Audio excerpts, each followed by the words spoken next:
CM योगी ने शुक्रवार को लखनऊ में कहा, कांग्रेस और सपा जैसी पार्टियों के लोग ही 1947 के विभाजन और कत्लेआम के वास्तविक दोषी हैं। अगर उस समय नरेंद्र मोदी जैसा प्रधानमंत्री होता तो भारत का कोई बाल भी बांका नहीं कर पाता। उन्होंने कहा, देश का विभाजन इतिहास के सबसे काले अध्यायों में से एक है। करोड़ों हिंदुओं को अपनी मातृभूमि से विस्थापित होना पड़ा था। देखिए ये खास रिपोर्ट। आज पूरा देश 1947 में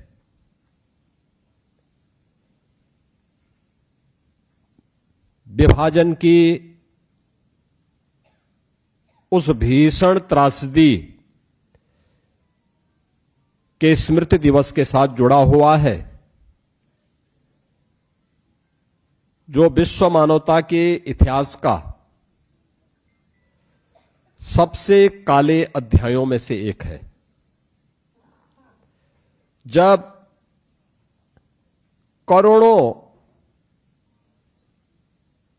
हिंदुओं को अपने ही मातृभूमि से, अपनी ही जन्मभूमि से विस्थापित होना पड़ा था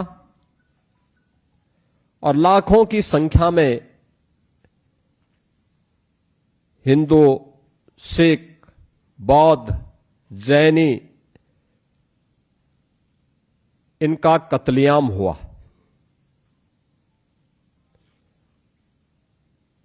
किसी भी स्तर पर कोई सुनवाई नहीं,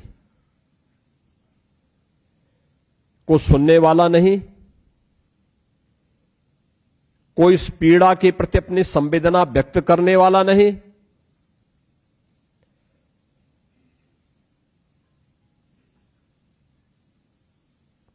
सुनने और संवेदना की बात तो दूर,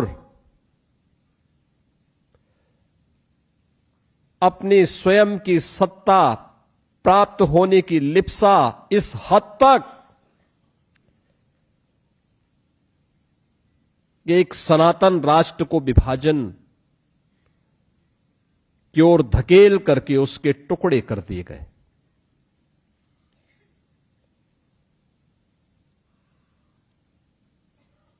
यानी भारत विभाजन की त्रासदी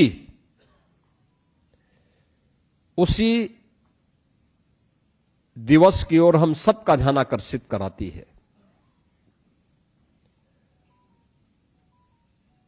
यह दिवस केवल एक स्मृति दिवस मात्र नहीं है,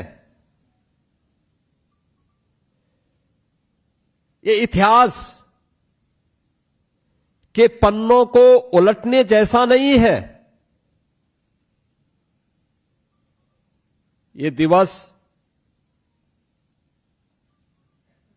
इतिहास के उन काले अध्यायों से हमें बहुत कुछ सीखने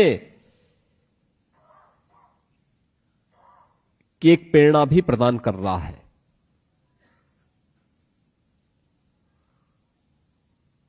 क्योंकि यह केवल उसका स्मरण भर मात्र करने भर से इसकी समस्या का समाधान नहीं होने वाला है।